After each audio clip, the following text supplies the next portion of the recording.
السنة مثل سفينة نوح، من ركبها نجا ومن تركها غرق. بسم الله الرحمن الرحيم. الحمد لله والصلاة والسلام على رسول الله وعلى آله وأصحابه أجمعين. أما بعد, as to what proceeds, so with the aid and assistance of Allah subhanahu wa ta'ala, today we're going to start our book written by Shaykh al-Islam, Ra'is al-Munadhirin, Abu al-Wafa, ThanāʻAllāh Amritsarī, rahmatullah alayh. So the Shaykh starts his book by saying, قال أبو الوفاء ثناء أمرتسري رحمة الله عليه بسم الله الرحمن الرحيم أحمده ونصلي وعلى رسوله الكريم. اہل حدیث کا مذہب توحید.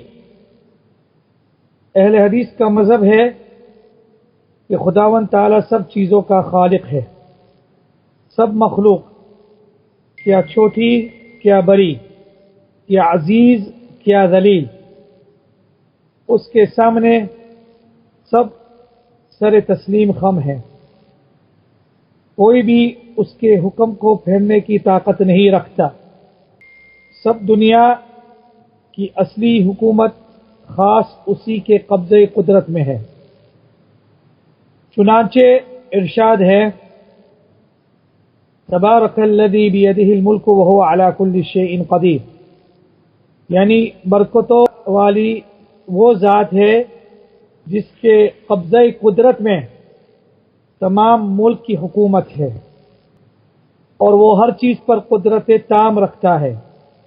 نیز ارشاد ہے, قل من بیدہ ملکوت کل شیء وهو یجیر ولا یجار علیہ ان کنتم تعلمون سیقولون للہ. یعنی اے رسول اللہ صلی اللہ علیہ وسلم, تو ان مشرکوں سے پوچھ کہ کون ہے جس کے قبضے قدرت میں سب چیزوں کی حکومت ہے اور وہ سب کو پناہ دیتا ہے اور اس سے بھاگ کر کہیں پناہ نہیں مل سکتی. اگر تمہیں علم ہے تو بتاؤ. یہ بھی کہہ دیں گے کہ ایسی شان خدا ہی کی ہے. قریب قریب تمام قرآن شریف اس مضمون سے پور ہے, بلکہ کلمہ شریف لا الہ الا اللہ ہی میں یہ بیان بالا اجمال پایا جاتا ہے, کیونکہ اس کے معنی ہے خدا کے سوا اور کوئی حقیقی معبود نہیں, صرف خدا ہی معبود برحق ہے. باقی تمام مخلوق اس کے عابد اور مملوک ہے. پس عابد کو معبود سے جو نسبت ہوتی ہے وہی تمام مخلوق کو, نبی ہو یا ولی, رسول ہو یا امتی, مومن ہو یا کافر, خالق سے ہے. پھر جس نے اس نسبت کو پورا نبھایا وہ خدا تعالی کے نزدیک معزز ہوا, جیسے انبیاء و اولیاء علیہم الصلاۃ والسلام. اور جس نے اس نسبت کے حقوق ادا نہ کیے وہ ذلیل و خوار اور مستوجب سزا ٹھہرا. خدا فرماتا ہے, لقد خلقنا الانسان فی احسن تقویم ثم رددناه اسفل سافلین الا الذین آمنوا وعملوا الصالحات, یعنی ہم نے انسان کو سب سے اچھی قابلیت اور لیاقت کی حالت میں پیدا کیا ہے, پھر اس کی بد کرداریوں کی وجہ سے اس کو ذلیل ترین کر دیا. لیکن جو لوگ ایماندار ہیں اور عمل نیک کرتے ہیں ان کی یہ حالت نہیں, وہ خدا کے نزدیک معزز ہے. مختصر یہ ہے کہ اہل حدیث کا ایمان اور عقیدہ ہے وہ مالک ہے سب, آگے اس کے لاچار, نہیں کوئی اس کے گھر کا مختار. ہست سلطان ہر چے خواہد آکنن عالم دادرد میں ویران کنن. So this is what the Shaykh basically, rahimahullah, mentioned. The first chapter starting with Tawhid. So the Shaykh started with Tawhid. The first chapter with regards to the Madhhab of al-Hadith is with regards to Tawhid. This shows that any da'wah which does not start with the da'wah of Tawhid and does not end with the da'wah of Tawhid, then that da'wah is not from the da'wah of the Ahlul Hadith. Is that clear? That's the first point. The second point is that the da'wah of the madhab of Ahlul Hadith, starting with Tawheed and ending with Tawheed, is the da'wah of the Anbiya wa Rasul alayhimus salatu wassalam. So the da'wah of Ahlul Hadith is the da'wah of the Prophets and the Messengers. Because the Prophets and the Messengers commenced their da'wah, as mentioned in the Qur'an, every single Prophet said to their nation and Messenger, Ya qawmi a'budullaha ma lakum min ilahin ghayr. My people, u'budullah. Make ibadah of Allah subhanahu wa ta'ala, and you do not have any other deity other than Him. So, on the face of this earth, the Ahlul Hadith are the only ones who are upon the way of the Prophets and the Messengers. And their da'wah is the only da'wah which is unique, which starts with the da'wah of calling to fulfill the rights of Allah subhanahu wa ta'ala, huququllah. And from the rights of Allah subhanahu wa ta'ala we have salah, we have fasting, we have zakat, we have hajj. But before all these obligations, all these rights, huquq of Allah, first right or the haqq of Allah subhanahu wa ta'ala is at-Tawheed. Is that clear? With regards to what we have now in our current situation, and I talk about the West, then you find that the only people who call to Tawheed in England are the Ahlul Hadith. You never see the Barelwis and the Deobandis call to Tawheed, and the other sects call to Tawheed. It is for this reason that I put a condition.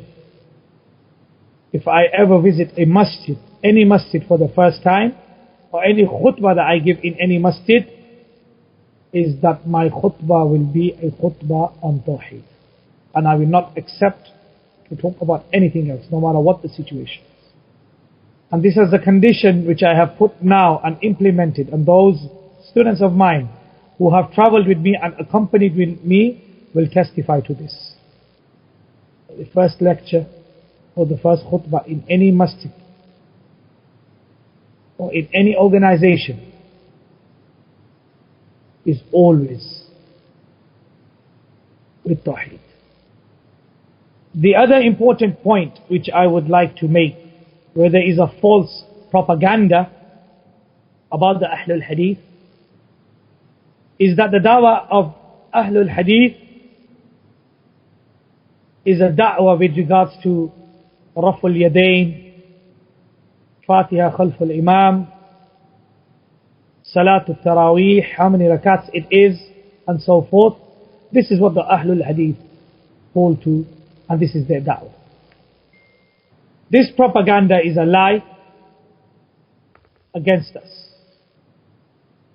because the issue of Raful Yadayn is of an utmost important issue. But before Raful Yadayn, before Tawheed al-Mutaba'a and Tawheed al-Risalah, comes the Tawheed of Allah subhanahu wa ta'ala.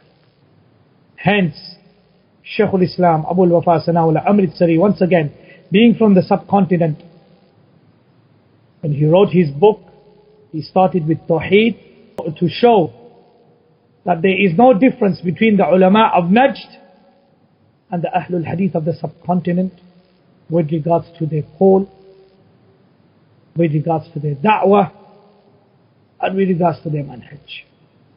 That the da'wah starts with the da'wah of Tawhid.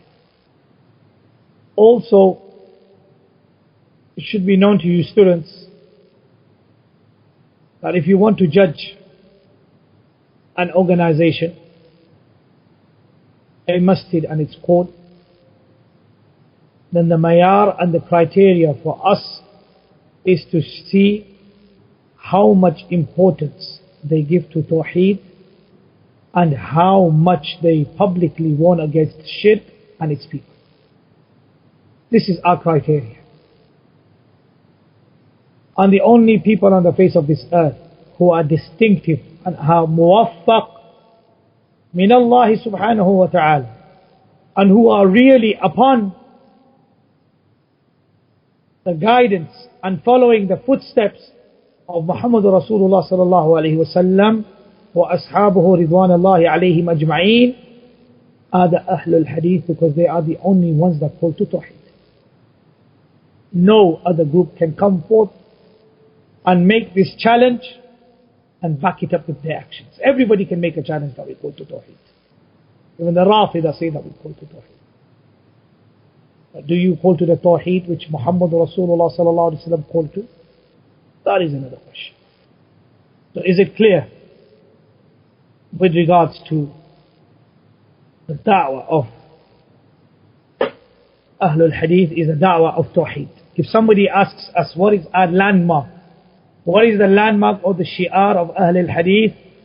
The landmark and the shi'ar of Ahlul Hadith is the da'wah of Tawheed, which is the da'wah of the Anbiya and the Rusul alayhimus salatu was salam, and which was the da'wah of Muhammad Rasulullah sallallahu alayhi wa sallam wa ashab. So the Shaykh, he says, what does the Shaykh say? The English translation, he says, Chapter 1, Tawheed. It is from the madhhab of the Ahlul Hadith to hold the creed that Allah is the creator of all things. So the Shaykh rahimahullah ta'ala started by saying that from the madhhab of Ahlul Hadith is that they believe with regards to the Tawheed of Allah subhanahu wa ta'ala, that Allah subhanahu wa ta'ala is the creator of all things, the khaliq of everything. So here the Shaykh rahimahullah commenced his book discussing the category of Tawheed known as Tawheed al-Rububiyyah. Iqtida'an, in the same way, following the book of Allah, bi kitabillah, Allah subhanahu wa ta'ala narrates, Allah subhanahu wa ta'ala states in the first surah of the Qur'an, Alhamdulillahi Rabbil Alameen, the Rabb of the Alameen. The Rabb is the Khaliq. So Allah commenced the first surah informing His creation that He is the Rabb, He is the Khaliq of everything that exists. So Abu al-Wafa ThanāʻAllāh Amritsarī rahmatullah alayhi also, as Allah subhanahu wa ta'ala stated in his book, he also commenced his book by starting and explaining and clarifying that the Ahlul Hadith, they believe that Allah is the Khaliq of everything that exists. واضح. The Shaykh rahimahullah, as we know that Tawheed al-Rububiyyah is generally accepted in general by all those who believe that there is a deity that exists, or there is a deity that they worship. The first command in the book of Allah, as we find in Surah Al-Baqarah, is Ya ayyuhan nas u'budu rabbakum alladhi khalaqakum. U'budu rabbakum alladhi khalaqakum. But the first command is the command of Tawhid in the book of Allah subhanahu wa ta'ala. U'budu. And who should you make ibadah of? Rabbakum, your Rabb. And who is your Rabb? Your Rabb is the one who created you, is your Khaliq. So the one who created you is the one who is worthy of being your Rabb. And the Rabb is the one, the Rabb is only the one who can create. Ar-Rabb. So this is what the Shaykh did. Following from Surah Al-Fatiha, and then the first hukm in the book of Allah, Allah commands. So the first command in the book of Allah is the command of Tawhid, fulfilling the rights of Allah subhanahu wa ta'ala.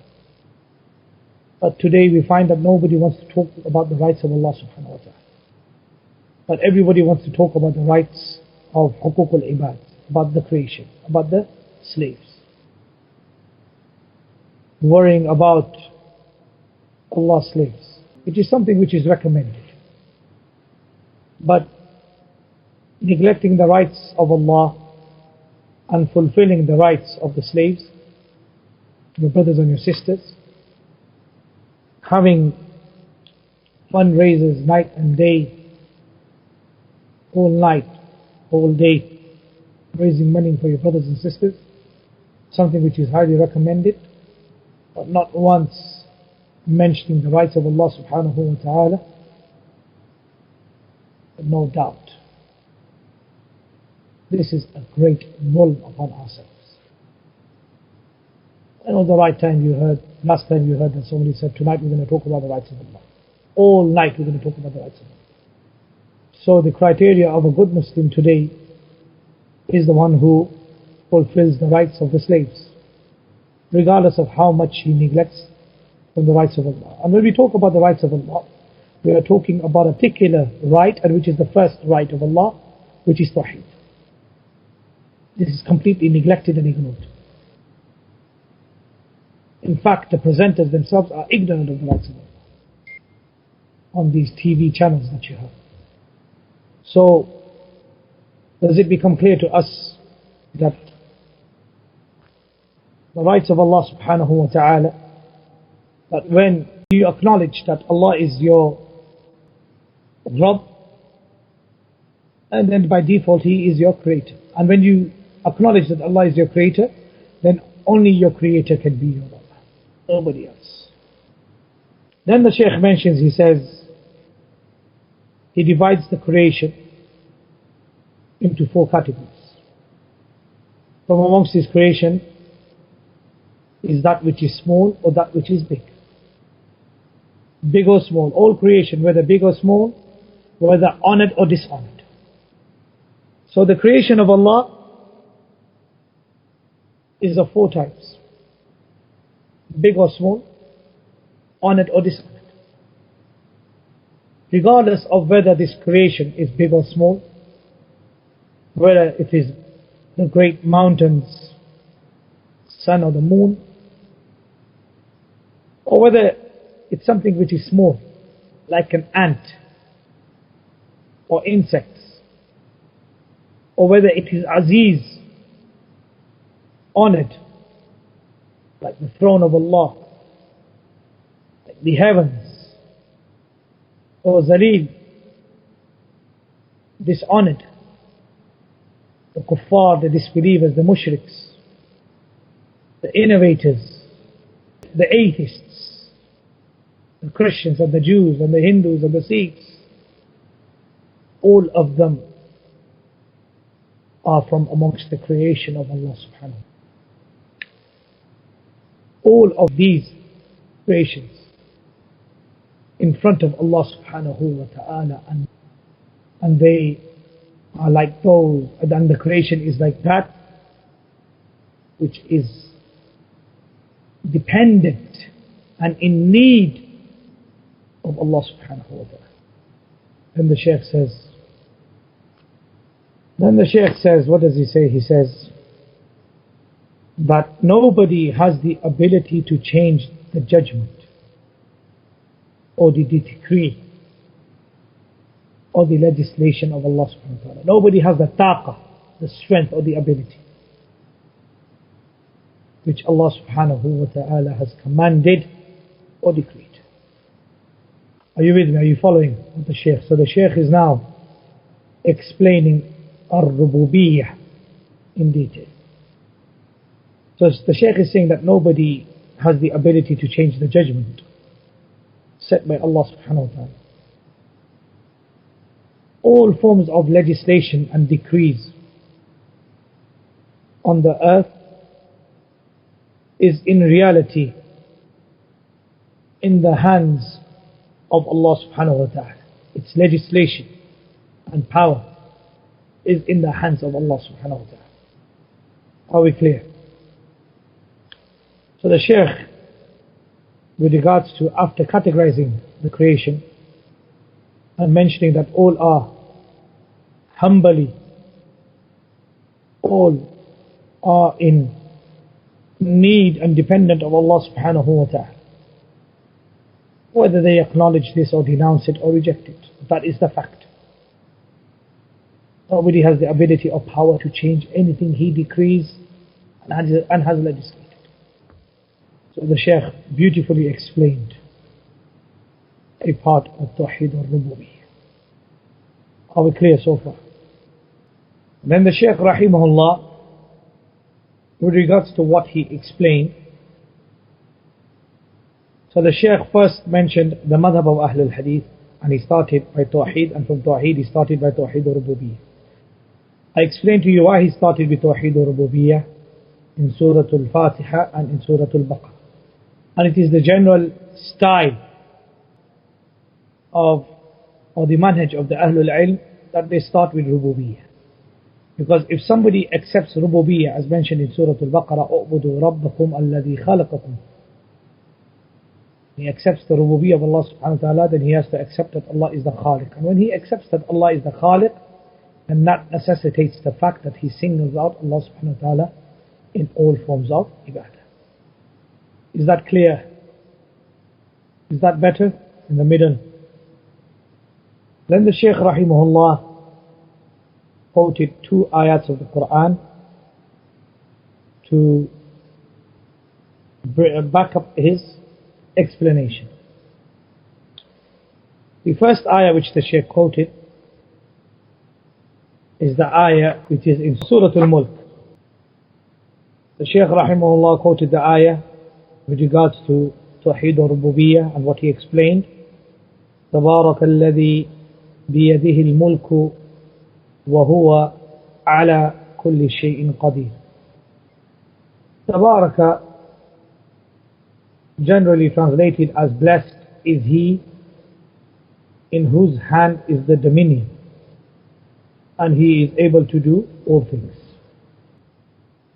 The Shaykh Rahimahullah, after quoting this ayah, translated it in Urdu as following: यानी बरकतों वाली वो ज़ात है जिसके कब्ज़े कुदरत में तमाम मुल्क की हुकूमत है और वो हर चीज़ पर कुदरत ताम रखता है. The Shaykh made ta'weel with regards to the translation of this ayah. And it must be clear to you by now, in our previous lecture where I explained of why the Shaykh fell into this error. Do you all remember? Because tomorrow a Deobandi could come to you and quote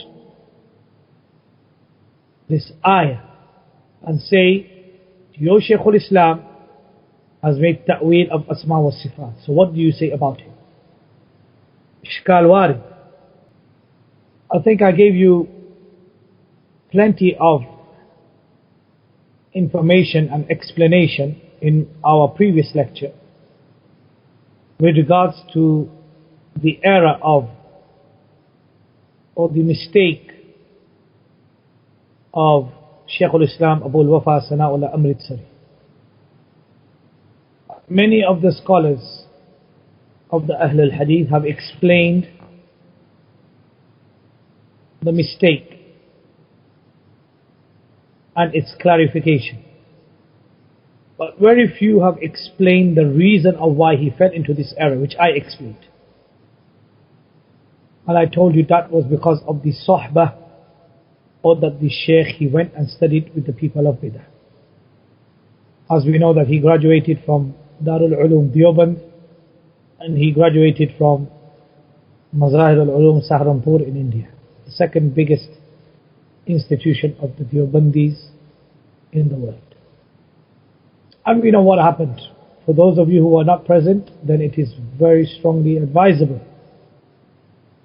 that you listen to that lecture, so that it becomes clear to you what happened and what the position of the al-Hadith is, because the Shaykh has fallen into error. Some beginner or talibul ilm who's a mubtadi, not meaning mubtadi' with a ain but with a hamza, mubtadi' meaning a beginner. If he was to read this, he would make hukam upon the Shaykh that the Shaykh makes ta'weel in asma wa sifat. Istijad, hastiness. The first thing that needs to be understood with regards to this book, which we are reading from, which is an amazing book. And we ask Allah subhanahu wa ta'ala that if we finish this book, it will be something historical. Because I don't think anybody has taught this book in the Urdu or in the English language, historically,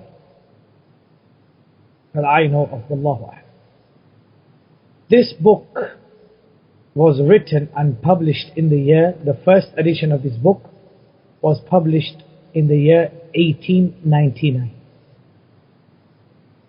What year? 1899. The edition which I have in front of me is the 6th edition, which was printed in 1922. Are you following me? Is everybody following me? What year did this book, was it printed in? 1899. The edition I have is the 6th edition, which was printed in 1922. The edition I have. And the meeting and the tawbah of Abul Wafa Thanāʻَallāh Amritsarī happened in 1927 in the presence of King Abdul Aziz. So this is all pre-meeting with the scholars and with the king, rahmatullah alayh. Is that clear? So that is the best way to explain this first. It was before the retraction of Abul Wafa Thanāʻَallāh Amritsarī in the presence of King Abdul Aziz in the year 1927 in Hijaz. The Shaykh, he used the word qabzai qudrat, which means Allah's power. And we know that the Asha'ira, they make ta'weel of Allah's sifa, of Allah's hands, this sifa, as being power. And this is what the Shaykh felt. That which remains, or a criticism upon the Ahlul Hadith, is that if they printed this book after the Islah, or the reconciliation between the scholars of the Ghaznawis and Shaykh al-Islam Abul Wafa Thanāʻَallāh Amritsarī, it is wajib upon them to rectify and correct those mistakes, which I believe that they have not done till this day. And this gives ammunition for Ahlul Bidah to try to attack the Salafis and the Ahlul Hadith. So qabzai qudrat is an incorrect Urdu translation of the part of this ayah, biyadihi al-mulk, ta'weel which is batil and not accepted. Then the Shaykh rahimahullah, and before we go on to this, with regards to the tafsir of this ayah, Allah mentions in Surah Al-Mulk. He says, Tabaraka. As he mentioned in Surah Al-A'raf, ayah number 54. Tabaraka. I think this ayah is usually translated as blessed. Tabaraka, as explained by the Ahlul Ilm, is ta'āẓama. Ta'āẓama wa ta'ala. Magnified and exalted. So the tafsir of the word Tabaraka means ta'āẓama wa ta'ala. Magnified and exalted. Are you following me what I'm saying to you? That this is what the tafsir of the Salaf is with regards to Tabarak. Ta'āẓama wa ta'ala. Then Allah mentions الَّذِي بِيَدِهِ الْمُلْكِ. Is He blessed, magnified and exalted? Is He in whose hand is the dominion? Mulk. This surah is known as Surah Al-Mulk because of the dominion, because of the great quality that Allah is the one in whose hand is the dominion. The mulk, this mulk that Allah has, the mulk of what mulk? Mulk al-dunya wal-akhirah, mulk of this world and the hereafter. وَسُلْطَانَهُ, and the legislation and decree and command. Everything that will happen in the dunya and in the akhirah, sovereignty and dominion is in the hands of Allah subhanahu wa ta'ala. And this dominion in wherein His rule and judgment are fulfilled and implemented and carried out. So this is what the ayah تبارك الذي بيده الملك وهو على كل شيء قدير. Tabaraka meaning tata'āẓama wa ta'ala. Is it clear so far? Do you understand the tafsir of this ayah? Then Allah subhanahu wa ta'ala mentions about Himself. He says, وَهُوَ عَلَى كُلِّ شَيْءٍ قَدِيرٌ. And He is over all things competent. We hear this, إِنَّ اللَّهَ عَلَى كُلِّ شَيْءٍ قَدِيرٌ وَهُوَ عَلَى كُلِّ شَيْءٍ قَدِيرٌ. What does this mean? It means that it is He who does what He wants to do. It is He who does what He wants to do and has the power to do anything. That He has the power to do what He wants. ذو قوة. That His power is so great that nothing can prevent Him from doing any action or interfere with Him, or no one or nothing has the ability to stop Him from having, or no one can be a barrier. In other words, no one can be a barrier or stop Him from having the inability or capability of doing what He wants. All these deficiencies are for the creation. But Allah subhanahu wa ta'ala, whatever He wishes, can do. Because He is the most powerful and nothing can stop Him or prevent Him from doing so. Nor does anything or anyone have the ability to stop Him or to cause Him any incapability or inability to do what He wants. So the word Tabaraka was mentioned in this ayah. Blessed, they say. That with His name, Allah, everything is blessed. Yes, before we eat we say, Bismillah. So the word Tabaraka is that Allah is, He is the one that blesses. To use the word blessed, in my opinion, is not a correct translation. Because Allah is the one that blesses. Unless the translation, the blessed one, means that He is the one who possesses barakah. Only the experts of the English language will be able to tell us. If the word blessed is He, means Allah subhanahu wa ta'ala is the one that blesses. Allah is the one that possesses to bless, the only one that can bless others. Then maybe that translation could be correct. Wallahu a'lam. When you say the word blessed, does it mean Allah is the one that blesses, or Allah is the one that's blessed? When we say that, when I say that you are blessed, when I say to a person that you are blessed, it means that he has been blessed with something by somebody. If I say blessed, does it mean, I understand that it means if so-and-so is blessed, then that means that so-and-so has been blessed by something or by someone. When you use the word blessed only for Allah, what does it refer to? If I use the word blessed for a human being, what does it refer to? This person is blessed. Who blessed him?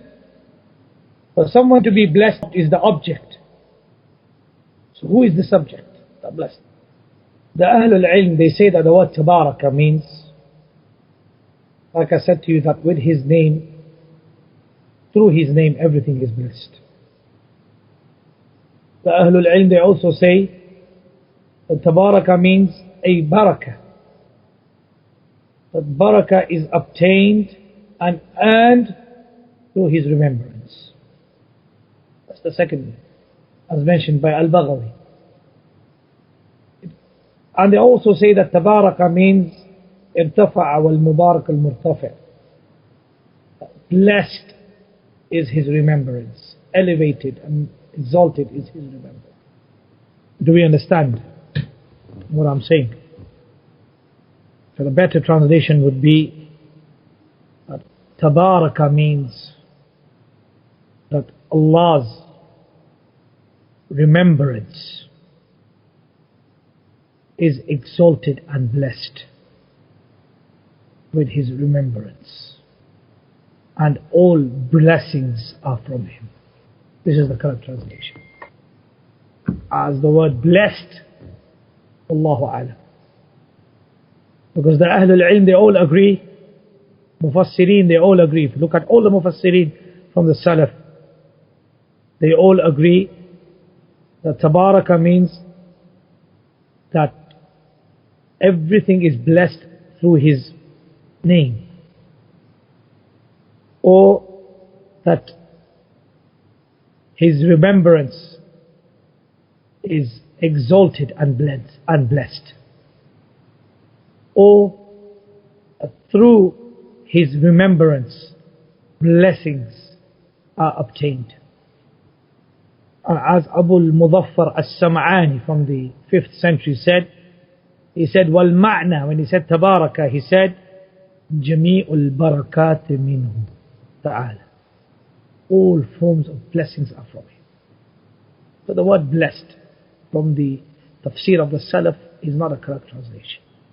You can say that all forms of blessings are from Allah, at the least. Are you following me? And can you see how much error there are in the translations? So generally we find that the Ahlul Ilm, they give 3 explanations to Tabarak. ዐَllāmah wa ta'ala, as I mentioned before, exalted and glorified. Tabaraka, blessings through His name in everything. Tabaraka meaning exalted, wal mubarak, murtafi' dhikru. His remembrance is exalted and blessed. And Tabaraka means that the barakah can be obtained and earned. And Abu al-Muzaffar as-Sam'ani said, جَمِيعُ الْبَرَكَاتِ, all the different types of blessings are from Him. This is the meaning of tabarak. The word tabaraka, or the verb, it's a verb, tabaraka. This word is a verb. It is an intransitive verb. فعل لازم. Verbs in the Arabic language are two types. لازم and متعدي. Intransitive and transitive. This word tabaraka is intransitive. It's lazim. Meaning reciprocal, meaning with each other. Mutual. Given or felt by each other towards the other. So the verb tabaraka is on the wazn of tafa'ala, and the measurement of tafa'al. And tafa'ala, anything that comes on the measurement of tafa'ala takes the meaning of being a intransitive verb, which takes the meaning that it has to be done mutually, between each other, felt by each other and towards one another. And this is mahal, impossible for Allah subhanahu wa ta'ala. This is why, for those of you who understand the Arabic language, we say that tabaraka ala wazni tafa'ala is the only fi'l which is lazim and which is jamid. It has no mutual meaning to it. It's only Allah and from Allah. Only verb in the Arabic language on that measurement does not take that meaning or that quality, because it is for only Allah subhanahu wa ta'ala. The verb which is lazim, fi'l lazim. Are you with me or you lost? Every single other verb comes on this measurement of tafa'al. This wazn is lazim and takes that meaning of which this measurement is special for or specified with, except for tabaraka. Tabaraka is the only fi'l lazim, intransitive verb, which is jamid. This shows that we do not rely upon the Arabic language to understand the meanings of the Qur'an.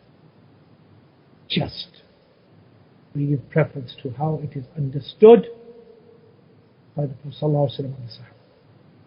And if you want to see more about the word tabaraka, then refer to Ibn Qayyim. Ibn Qayyim's book Bada'i al-Fawaid. Ibn Qayyim has talked about this word, tafa'ala, tabarak. Am I making sense? We're still on the word tafa'ala, tabarak. Type 1 if you understand what I'm saying. There's only one verb in the whole Arabic language.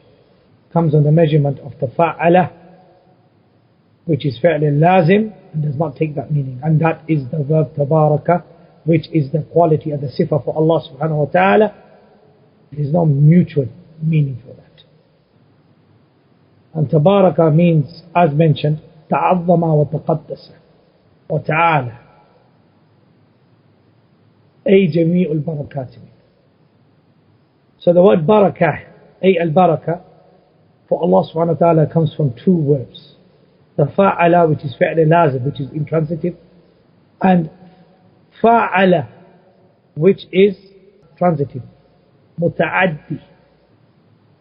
So the ulama, when they look at the transitive and transitive verb for Allah subhanahu wa ta'ala has been used, like baraka, ala wazni fa'ala, this is transitive. They derive the meaning for Allah subhanahu wa ta'ala. All types of barakah are from him. Barakah is from the verb of giving and bestowing bounties, meaning transitive. It has an object. When you bless bounties. When you give things, this is a blessing. So the very same way, when that fi'l lazim, meaning the intransitive meaning of being mutual, is not given, it is not given because there is also another meaning in its transitive form, which is a form of giving and blessing, bounty and act. Is that واضح? So the ulama, the mufassirun, they combine the two verbs, lazim and muta'addi, transitive and intransitive, and they derive the conclusion that jami'ul barakat, all types of barakah are from him, and his barakah is given and bestowed. واضح. فعل لازم فعل متعدي. Transitive and intransitive verbs. The reciprocal meaning of it is mutual and with each other. Had it been for a human being, then it would mean that one human being blesses the other and the other blesses the other. That cannot be for Allah subhanahu wa ta'ala. So this shows that Ahlul Sunnah and the Ahlul Hadith are so mindful when it comes to drawing any similarities with Allah subhanahu wa ta'ala. They completely wipe out any form of resemblance to Allah subhanahu wa ta'ala. That's why it wouldn't be incorrect to say, as some would may say, on the measurement of tafa'ala, they blessed one another. Are we clear on the word tabaraka? So know that the barakah is derived from two verbs, lazim and muta'addi, transitive and intransitive. Intransitive meaning is not befitting for Allah subhanahu wa ta'ala because it requires mutual and with one another. Transitive meaning means to give and to bestow. And Allah bestows and gives blessings. And based upon this, when the ulama give tafsir of the Qur'an with tabaraka, they incorporate its transitive meaning. And somebody may ask, then why is it on the measurement of tafa'ala? We say that it's on the measurement of tafa'ala. Tabarakah, it's fairly lazim, but it's jamid. Only for Allah. Only Allah blesses. And this is the miracle of the Arabic language. That for Allah subhanahu wa ta'ala, the word tabarakah. And as Ibn Qayyim Rahimahullah mentioned, he mentioned in that from the words that have been mentioned, that which needs to be focused or given importance is its meaning of its attribute, not its action. Whereas the word tafa'ala ala wazni tabaraka ala wazni tafa'ala is on the verb. So we focus on its meaning related to its attribute, not to its action. Just like ta'ala, like tabaraka, wa ta'ala, and wa taqaddasa, and wa ta'azam. All of these are the same.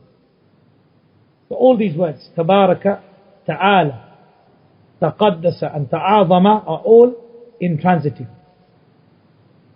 And when we focus on their meaning, we focus on their attribute, not their action. Whereas actions for human beings are based upon mutual and with each one another. But when it comes to Allah, the wasf is taken into consideration. The meaning of the wasf, not the meaning of the action. The attribute. Is that clear?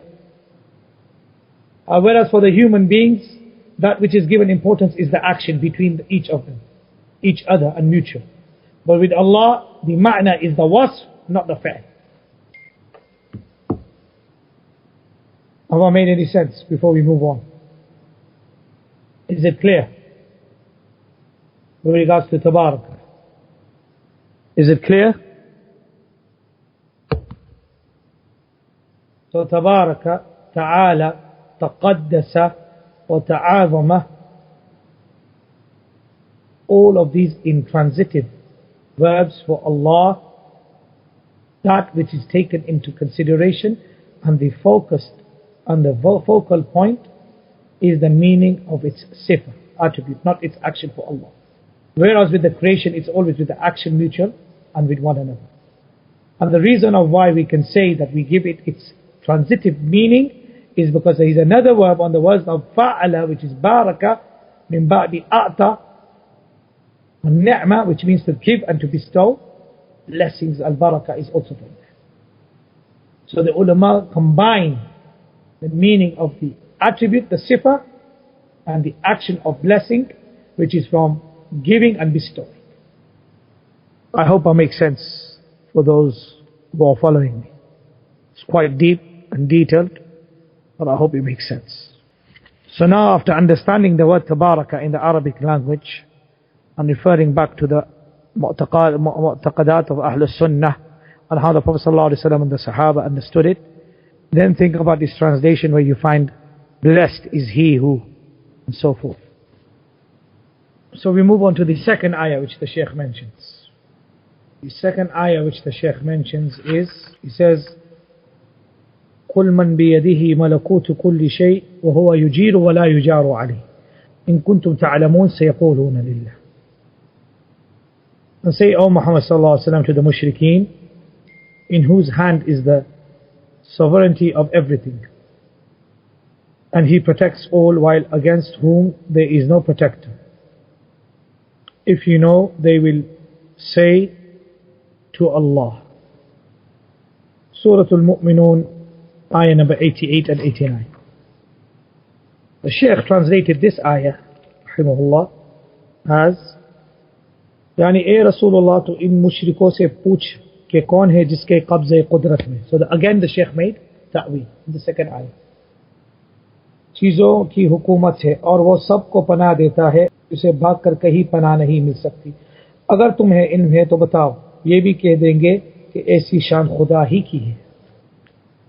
So even in this ayah the Shaykh fell into error by making ta'wil of this ayah. The word Malakut has been mentioned. Malakut and Mulk have the same meaning as mentioned by Ibn Qayyim. And most of the scholars, all the scholars in fact, agree to this. That Malakut and Mulk all means dominion, sovereignty. This is what it means. What it is mentioned is when Mujahid, with regards to this ayah of Surah Al-Mu'minun, he said, Malakutu kulli shay means the khaza'in, the treasures of everything. Khaza'inu kulli shay, the treasures of everything. And then he mentioned, in the English ayah it is translated as, and he protects all, while against whom there is no protector. The Mufassirun have said that وَهُوَ يُجِيرُ means that whoever Allah subhanahu wa ta'ala intended sue for somebody, nobody can protect that person. If Allah subhanahu wa ta'ala intended and punishment or torment for somebody, then nobody can stop that or prevent that. This is what this ayah generally means. As mentioned in the tafsir of the ulama, that it means that say, O Muhammad, to the mushrikeen, is in whose hand is the sovereignty of everything, the treasures of each and everything, and he protects all, while against whom there is no protector. If Allah saves you, saves anyone, none can punish or harm him. And if Allah punishes or harms anyone, none can save him. This is the meaning of وَهُوَ يُجِيرُ وَلَا يُجَارُ عَلَيْهِ. If he protects you, then nobody can harm you. And if he punishes you, then nobody can save you. And they will all agree that this is from amongst the qualities of Allah subhanahu wa ta'ala, attributes of Allah subhanahu wa ta'ala. Are we clear on this? Do we understand the meaning of yujir and yujar? Or huwa yujir? If he protects you, then no one can harm you.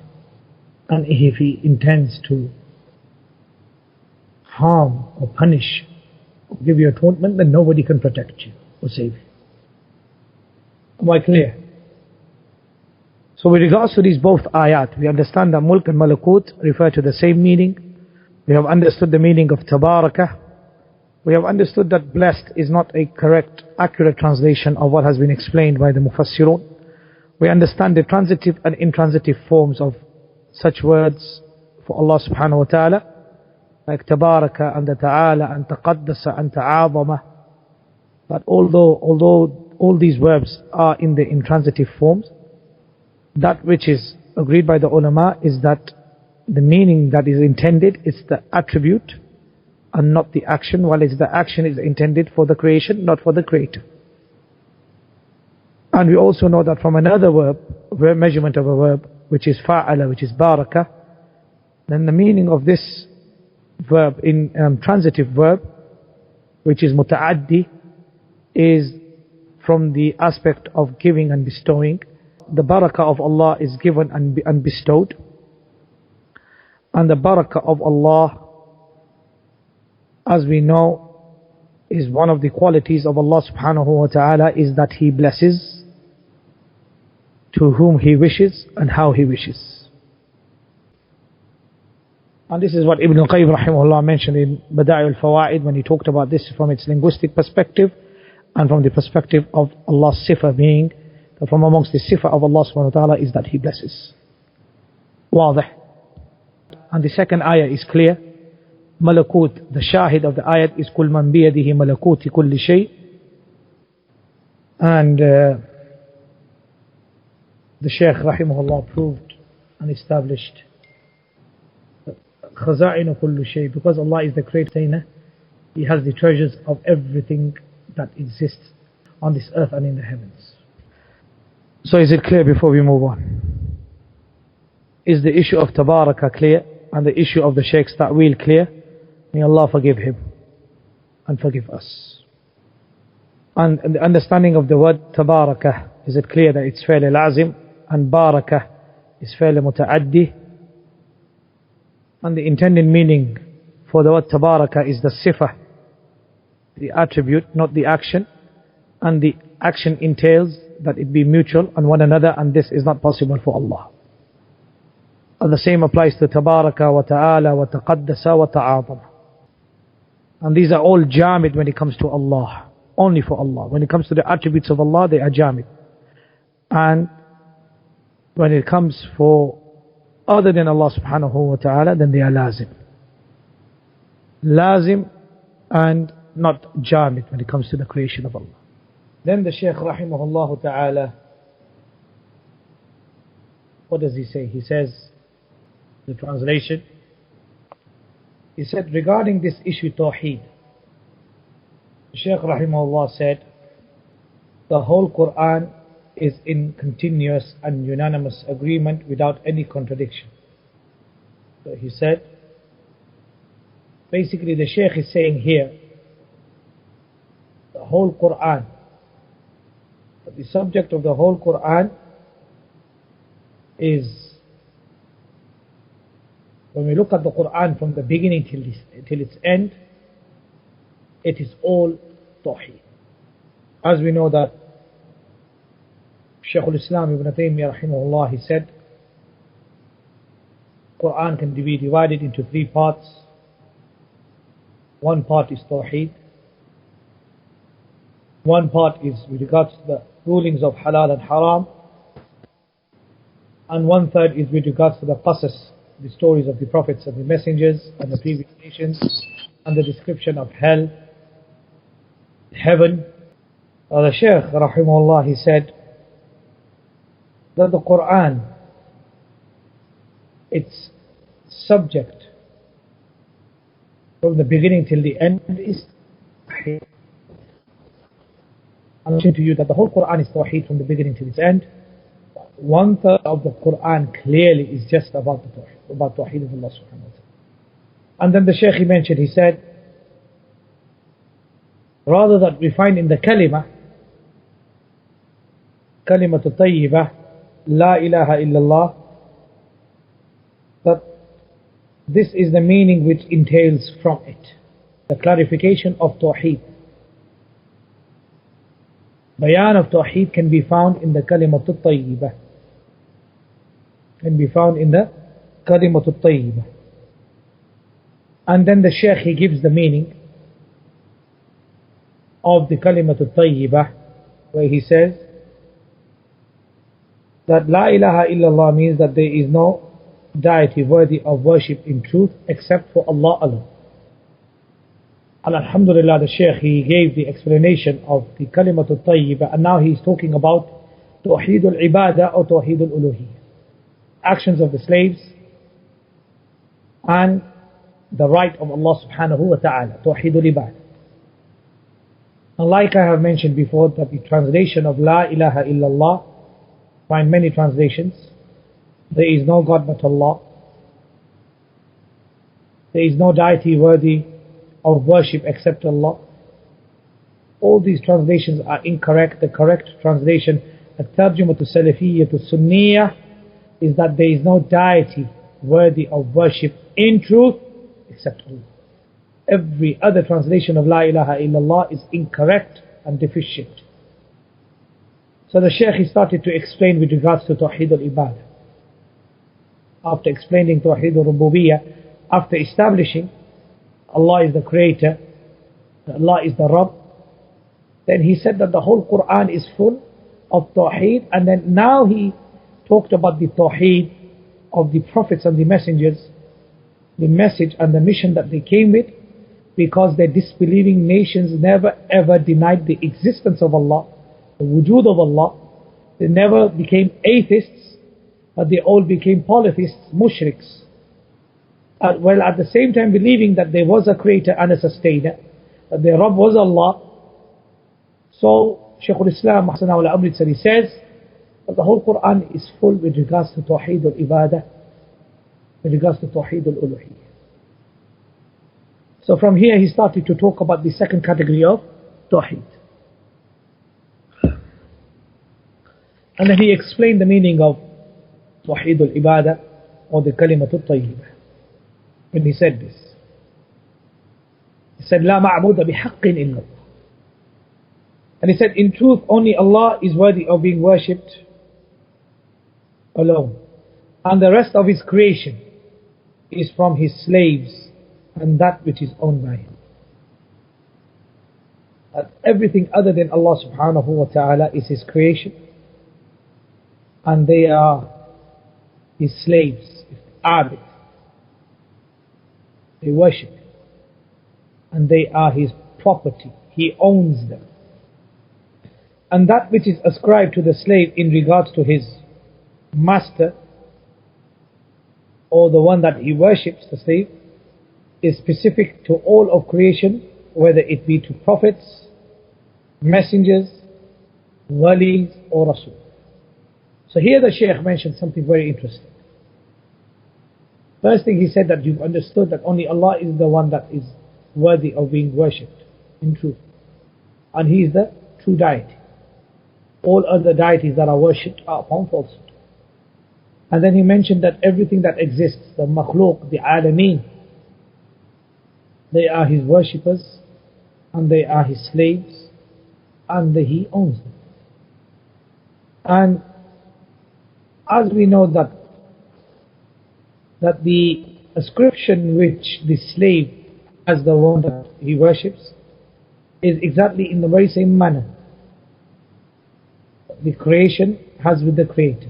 And from amongst His creation it includes the prophets, the messengers, the walis, and the ummatis or the ummah, whether they believe in Allah or they disbelieve in Allah, with regards to the Creator. So the creation and the Creator, whether they believe in Allah or they disbelieve in Allah, with regards to the Creator. So the creation and the Creator, the connection or the ascription between them both, the Creator and the creation, is just like the connection between the worshipper and the worshipped, abid and the ma'bud. So whether you worship Allah or whether you don't worship Allah, if you're a kafir, and if you worship Allah, you're a Muslim. The description is such that Allah still owns you. You're still the property of Allah.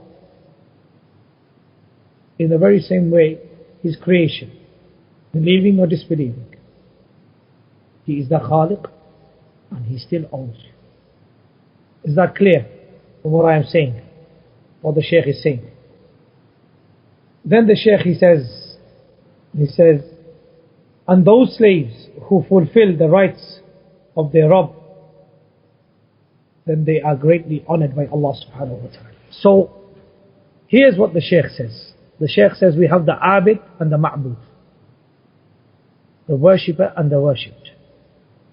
Worshipper is the Muslim, and the one that is worshipped is Allah, the true deity, in truth. Then we have the Khaliq, the creator, and the makhluk. And the makhluk encompasses everything that has been created, from prophets to messengers to walis to normal followers of Muhammad Rasulullah sallallahu alaihi wasallam. And the connection that they have with the Creator is the same connection that the slave or the one that is worshipping has with the one that is worshipped.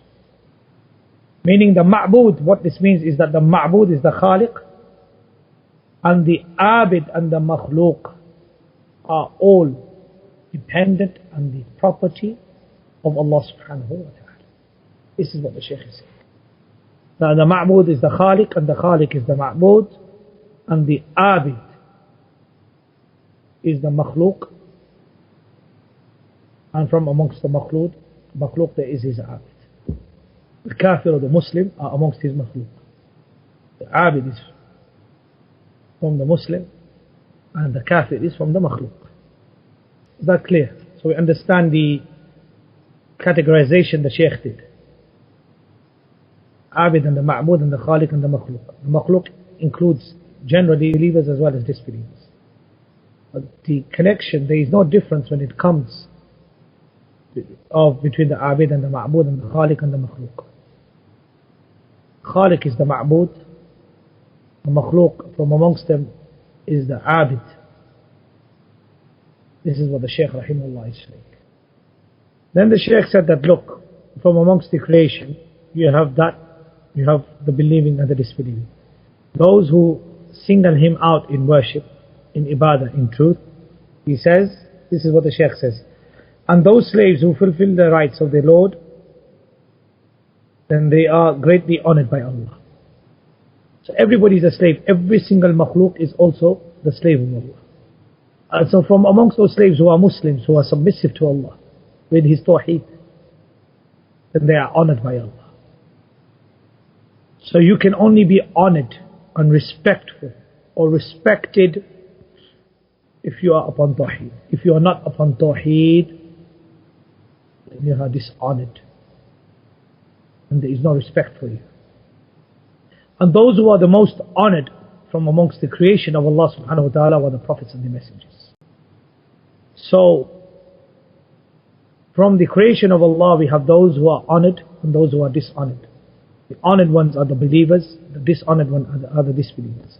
And from the honored ones, those who are the most beloved are first the prophets and the messengers, and from among them the first being Muhammad sallallahu alaihi wasallam, the prophets and the messengers, then the Sahaba, and then the awliya alayhimus salatu wassalam.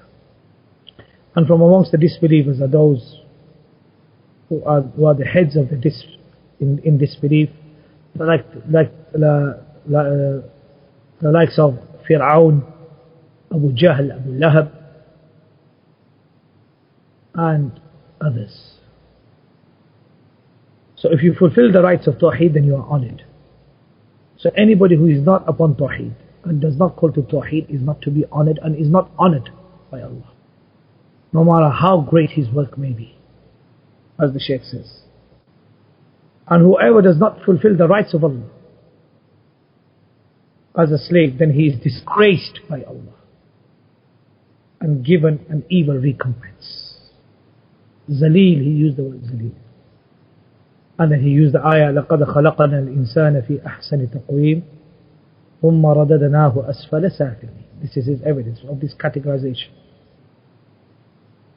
Believer, muwahid, honored. Disbeliever, mushrik, disgraced, humiliated. And this is what the Shaykh said. And he said everybody is, as he said, Allah says, verily we created men of the best stature, mold. Then we reduced him to the lowest of the low. Lowest of the low. So those who are not upon Tawheed are asfalus safili. Asfalus safilin and the mushriks and those who associate partners with them. إِلَّا الَّذِينَ آمَنُوا وَعَمِلُوا الصَّالِحَاتِ. Except for those who believe and do righteous actions. Amanu is the belief of Tawheed of Allah subhanahu wa ta'ala. So this is what the Shaykh said. So the categorization of the Shaykh is clear. That it is derived from Surah 13, وَقَدْ خَلَقْنَا الْإِنسَانَ فِي أَحْسَنِ تَقْوِيمٍ.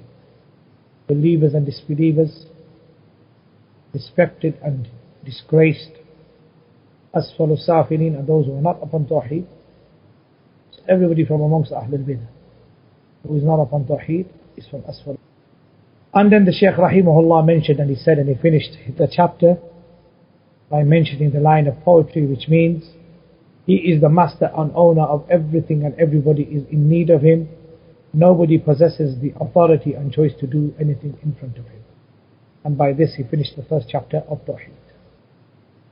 That which was befitting for the Shaykh was to also mention the third category of Tawhid, which is Tawhid al-Asma'i wa Sifat. Because the Shaykh had erred in that category of Tawhid, alhamdulillah, he did not mention it.